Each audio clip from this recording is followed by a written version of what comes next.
Hello बच्चों, आज हम 5.3 देखने जा रहे हैं। ठीक है, आपने 5.2 किया ना, बहुत इजी लगा ना। सेम वैसा ही 5.3 है, बस थोड़ा सा क्वेश्चन जो है आपका थोड़ा सा बड़ा रहेगा। इवेंट और कंडीशन जो है आपको थोड़ी सी इसमें ज़्यादा मिलेगी, बस बाकी सब सेम है। ठीक है, तो मैंने हेडिंग नहीं लिखी है बच्चों, तो मैं आपको आपके टेक्स्ट बुक्स में से पढ़ के दिखा रही हूँ, जरा देखो। प्रैक्टिस सेट 5.3 में क्या कह रहा है? Right a sample space S and number of the samples point NS for each of the following experiments. मतलब आपको जो भी क्वेश्चन है ना, उसमें पहले आपको सैम्पल स्पेस लिखना है, फिर उसका काउंट करके NS लिखना है, number of sample space. Then also write a event ABC in the set form and write NA NB and NC। मतलब नंबर ऑफ ए के इवेंट कितने आ रहे हैं, नंबर ऑफ बी के इवेंट कितने और नंबर ऑफ सी के इवेंट कितने। तो देखो मैंने क्वेश्चन लिख लिया है। पहला क्वेश्चन मैं आपको नहीं करा रही हूँ, डायरेक्टली क्वेश्चन नंबर 3 पे जाना है। 3 कॉइन्स आर टॉस्ड सिमिल्टेनियसली। अगर हम पहले कभी भी हमने अभी क्वेश्चन किए थे तो देखा था कि एक ही कॉइन हम उड़ा रहे थे। एक कॉइन में कितने साइड आती है बच्चों? 2 साइड आती है। मतलब कौन सी आएगी? पहली तो हेड और दूसरी टेल। तो ये फर्स्ट कॉइन था। सेकेंड कॉइन में भी तो यही आएगा ना बच्चों, कि कुछ अलग आएगा क्या सेकेंड कॉइन में? नहीं, थर्ड में भी यही आएगा। अब हमको इसका यूज करके पहले तो आपको सबसे पहले सैंपल स्पेस लिखना है। सैंपल स्पेस लिखने के बाद हम ये जो गिवन कंडीशन हमें दी है ना, उसको सॉल्व कर लेंगे। ठीक है, तो पहले हम लोग S लिखेंगे। अभी अगर मैं एक साथ 3 कॉइन उड़ाया मैंने, तो एक साथ पहले तो क्या हो सकता है? पॉसिबिलिटी है कि तीनों कॉइन पर हेड हेड आ जाए, और पॉसिबिलिटी है कि तीनों पर TT आ जाए, यानी टेल आ जाए। तो इस तरीके से लिखेंगे हम लोग। तो देखो बेसिक से मतलब एक एक सीक्वेंस कंप्लीट करते जाना है। पहले हमने H को लिखा ना, अब हम T को इस तरीके से लिख लेंगे। अब पहला H लिखेंगे और 2 T लिखेंगे। ठीक है, फिर हम क्या लिखेंगे? एक T लिखेंगे, 2 H लिखेंगे। मतलब ये जो है ना, इस तरीके से कंप्लीट करना है। अभी हमने एक बार H लिखा, एक बार T को बीच में लिया, एक बार H को ऐसे लिया। फिर यहाँ पर हम करेंगे T एक बार, H एक बार और लास्ट में T। ठीक है, और क्या बच रहा है कि एक बार H, हाँ हमने लिया ये कि एक बार H और ये 2 बार T, फिर एक बार T, 2 बार H, फिर बीच में लिया। अब क्या बच रहा है? जरा दिमाग लगाओ। पहले पे अगर हम TH ले ले तो दूसरे पे हमारे पास आ जाएगा HT। बराबर है। देखो पहले तीनों कॉइन पर हेड आ गया, फिर तीनों कॉइन पर टेल आ गया, फिर फर्स्ट कॉइन पे हेड है और बाकी के 2 कॉइन से T आ गया। यहाँ पर पहले पे T आया, बाकी के जो 2 कॉइन से वहाँ पर H आ गया, फिर एक बार मिडल में T आ रहा है। इस तरीके से मैंने सीक्वेंस कंप्लीट कर लिया। इतना समझ में आया? तो आपको नंबर ऑफ सैंपल्स कितना मिल रहा है बच्चों? NS। ये जो आपका NS है कितना मिल रहा है? 1 2 3 4 5 6 7 8। कितना मिल रहा है आपको NS? आपका 8 मिल गया, बराबर ना? हाँ, अभी इसके बेस पर इसको यूज करके इसको सॉल्व करना है। तो आपको क्या करने के लिए बोल रहा है? To get at least 2 head, at least कम से कम 2 T चाहिए आपको। क्या चाहिए? T नहीं चाहिए, क्या चाहिए? H चाहिए, H। ठीक है, कम से कम 2 H। किसमें किसमें दिख रहा है? कम से कम 2, यानी ज्यादा से ज्यादा तो ये आ सकता है H H H। पहले लिखा। इसके पास एक भी नहीं है, नहीं आएगा। इसके पास एक ही है, नहीं आएगा। इसके पास 2 है तो T H H। यहाँ पर भी 2 है तो H T H। यहाँ पर एक है, यहाँ पर एक है, यहाँ पर 2 है, तो ये आ सकता है, तो H H T।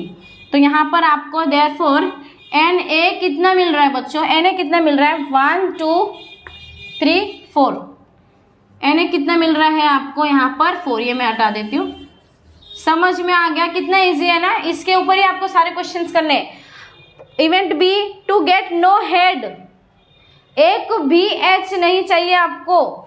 एक भी किसमें देखो है? सिर्फ इसमें है, बाकी सब में तो आपको एक ना एक H तो मिलेगा। तो हमारा जो ये है कंडीशन में है, ये TT जो है ना, ये परफेक्ट बैठ रहा है कि यहाँ पर एक भी हेड नहीं है। तो देयरफॉर आपको नंबर ऑफ B कितना मिल रहा है बच्चों? 1। कितना मिल रहा है? 1। ठीक है, C में देखो, to get head on the second coin. Second coin बोल दिया है बच्चों, तो ये देखो सेकेंड मतलब बीच में जो यहाँ पर आपको H चाहिए। तो यहाँ पर देखो है to get head on the second coin, तो पहला जा रहा है हमारा एच एच एच। नेक्स्ट यहाँ पर नहीं है, यहाँ पर नहीं, सिर्फ मिडल में देखना है, यहाँ पर है ना, तो ये गया आपका टी एच एच। नेक्स्ट यहाँ पर नहीं है, बीच में देखना है, बीच में यहाँ पर ये टी है तो टी एच टी, फिर यहाँ पर है तो ये आपका एच एच टी। तो आपको देयरफॉर नंबर ऑफ सी कितना मिल रहा है बच्चों? 4, 1 2 3 4। समझ में आया? कितना आसान था ना। आपको सिर्फ थोड़ा सा दिमाग लगाना है, इसको आपको करेक्ट करना है, फिर इसके बेस पे जो भी इवेंट रहेंगे ना आप बहुत आसान से इसको कर ले जाओगे। समझ में आया? ठीक है, एक और क्वेश्चन मैं आपको बता रही हूँ। देखो बच्चों, अभी आपको मैंने एक क्वेश्चन कराया ना, अभी एक लास्ट सम इसमें से आपको करवा रही हूँ जो इम्पोर्टेंट है और थोड़ा सा बहुत मतलब अच्छा है, ईजी है। देखो, 1 coin and 1 die are thrown simultaneously, दोनों अभी एक साथ फेंका जाएगा। क्या पहले आपको करना है?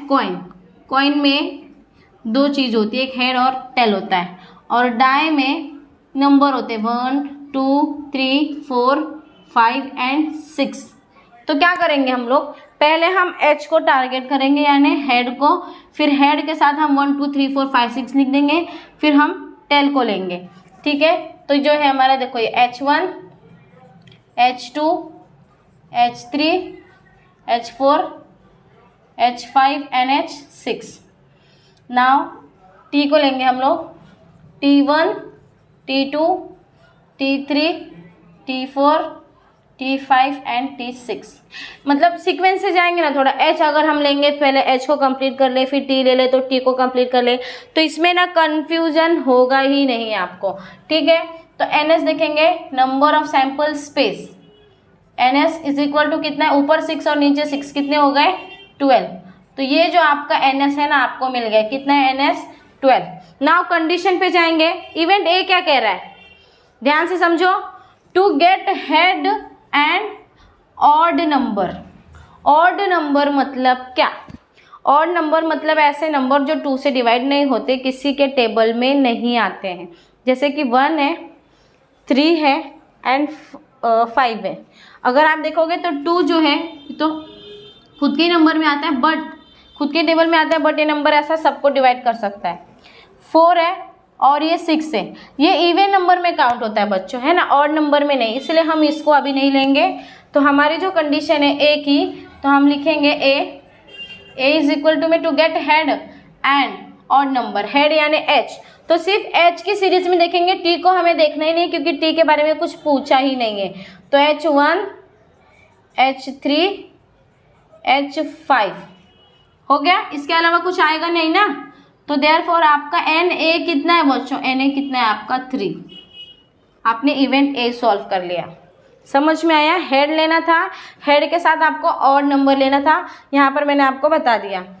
सेकंड में देखो, टू गेट अ हेड और टेल एंड इवन नंबर। अब हमें दोनों देखना है, हेड भी देखना है, टेल भी देखना है, बट किसके साथ रहेगा? Even number. इवन नंबर आपको मैंने बताया, इवन नंबर मतलब क्या है बच्चों? 2 4 एंड 6। अब हम 1 3 5 को भूल जाएंगे।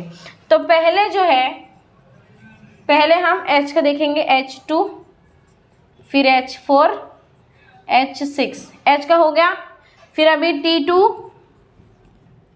फिर ये T4 T6। तो कितना मिल रहा है आपको?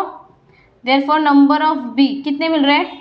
यहाँ पर 3, यहाँ पर 3, कितने मिल गए? 6। बॉक्स बना लो। ठीक है, समझ में आया? बहुत आसान है, इतना समझ में आया ना। अभी सी देखो बच्चों, आपको मैं बता रही हूँ, ये हटा देती हूँ मैं। इवेंट सी में क्या बोल रहा है? Number on the upper face is greater than 7। अभी एक बात बताओ, यहाँ पर तो हमारा 6 तक ही खत्म हो रहा है क्योंकि डाई में 1 से लेकर 6 तक ही नंबर होते हैं, इसके अलावा नंबर होता ही नहीं है। तो 7 कैसे आएगा? आ सकता है? नहीं आ सकता, इम्पॉसिबल, आ ही नहीं सकता। तो यहाँ जो है ना कोई कंडीशन हमें लिखनी ही नहीं है। तो जो हम सी लिखेंगे ना, ये हमारा क्या रहेगा बच्चों? एम्प्टी रहेगा। एम्प्टी सेट है, ये आपने 9th स्टैंडर्ड में सीखा था। अगर कंडीशन के बाहर है, मतलब जो भी आपको दिया है उसके बाहर अगर आपकी कंडीशन जा रही है तो उसमें हम कुछ नहीं लिख सकते, तो हमने उसको एम्प्टी रख दिया। इस तरीके से एक साइन भी आता है, आप ऐसा भी कर सकते हो, पर मैंने ऐसा किया है, ये ईजी लगता है बच्चों को। तो नंबर ऑफ सी में है कुछ भी नहीं है, इसीलिए ये क्या है आपका 0। क्लियर, समझ में आ गया। तो आपने देखा ना कि 1 कॉइन एंड 1 डाई हमने एक साथ फेंका तो इस तरीके से मिला, फिर हमने इवेंट एक सॉल्व किया, बी किया और सी भी कर लिया। बहुत आसान था ना, समझ में आ गया। ठीक है, अच्छे से प्रैक्टिस करना। ठीक है, ओके।